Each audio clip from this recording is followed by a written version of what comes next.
To spend 6.5k on a DSLR today is obviously a thing that can only be done by a pro photographer. Despite most of the YouTube channels that they are just tech head, that they only care about the latest technology and so on. Mechanical shutter with autofocus and auto exposure continuously happening throughout the entire time you're shooting. But because this is a DSLR with the mirror flipped out of the way, the OVF becomes useless. The pro photographers, they really don't need a new camera.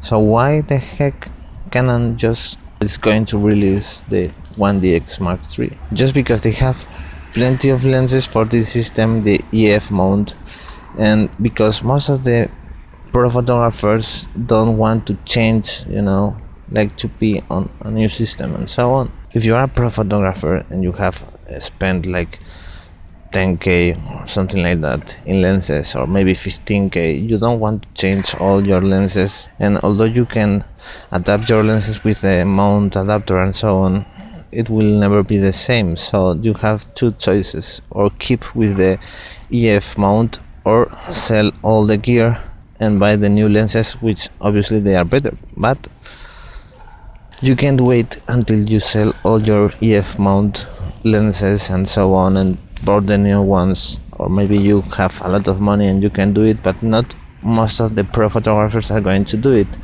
And as Canon and Nikon, they have a huge base of people with the DSLR lenses and DSLR gear.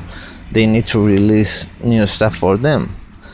If you are watching this video, you care about this kind of content. So I mean, Nikon and Canon DSLR sales are going down the hill, so it's not so easy. All these big YouTubers with, for instance, Tony Northrups or Fro, Nose Photo, or many others, they are telling all these things about this new camera, which is obviously great, but I mean 6.5k, this is a lot of money, and you can get similar results with the oldest one, which is just 5.5 or 4.5k.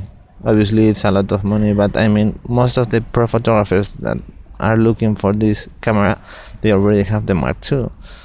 So I'm not sure if it's a really good deal, taking into consideration again that this is an old technology, and whereas they are blending the mirrorless technology with the DSLR.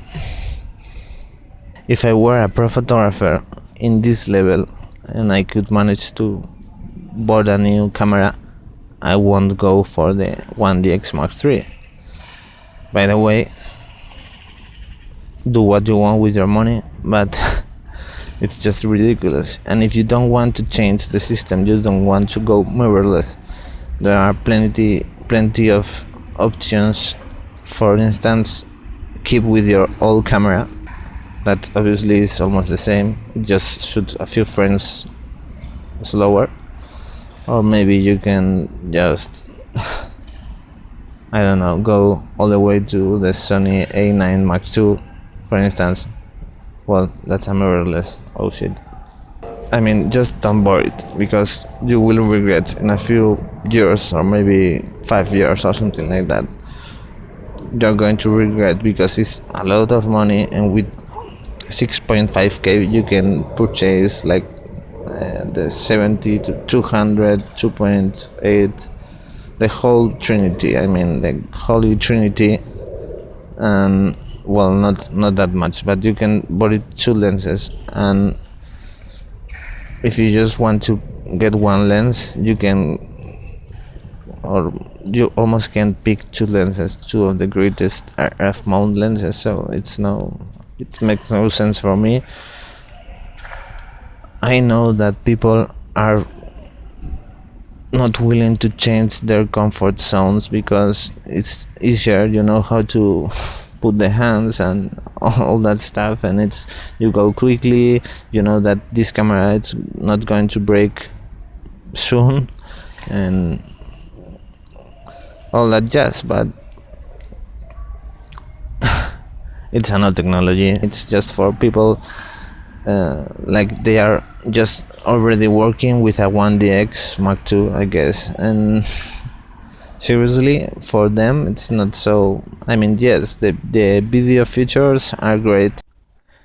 Here's Future Heavy here. I was editing this video and I noticed a few things that I would like to change from this video, because I was so centric on the photography side of this new 1DX Mark III, and I noticed that yes, on the video side there are some improvements, some really nice improvements. But as I said in this video, if you are going to use this camera for record video, I mean, it's a huge camera that weighs 1.2 kilograms, and yes, it could record 5.5K RAW and 12 bits and many other things like 4K 60 frames per second.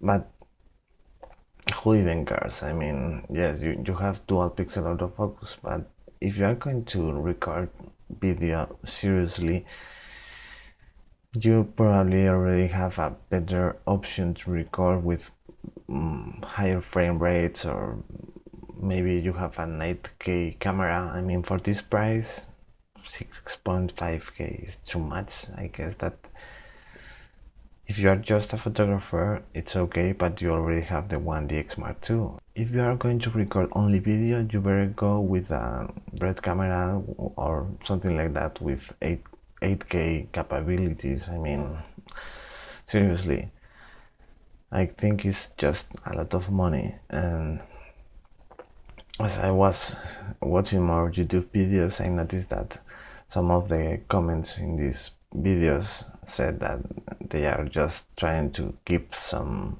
people from going mirrorless, or maybe just to dropping out Canon to move to Sony or whatever. And it's like his last attempt to save their fan base, or I don't know. I mean, yeah.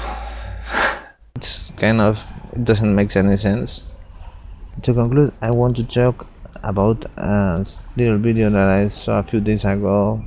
4 years ago, I stood on this very beach and told you all the reasons you should switch to filming in 4K. And then in this past year, we switched back to HD. So let's talk about it. We switched to the G, but it's allowing me to do some. Neither one of those cameras does nearly as good a job of tracking me while I'm moving around in the frame. A little bit. Because Chelsea had told me nobody would care about 4K, and I didn't listen. I cousin Larry'd my own wife. That out too, and putting in nice Canon cameras, because frankly they look better and they work better. I'd still rather film in 4K, but there is no full frame camera that gives me a side flip screen and this kind of beautiful dual pixel autofocus that only really Canon has.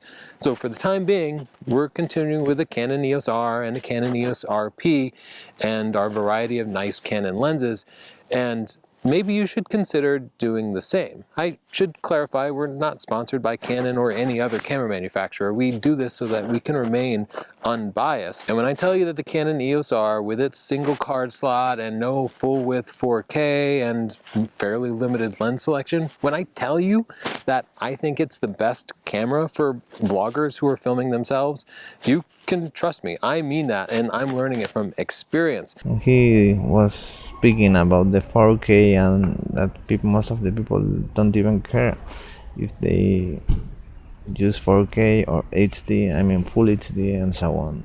And I would like to say that people don't give a shit about the 4K. It's just the people like this one, many others big YouTubers of touch gear, of cameras and so on, that they do care because they earn some money when they sell with the affiliate links and so on. So just for you to consider, 4K is just a thing to sell more cameras as the full HD gets older and most of the hype of the 4K and so on.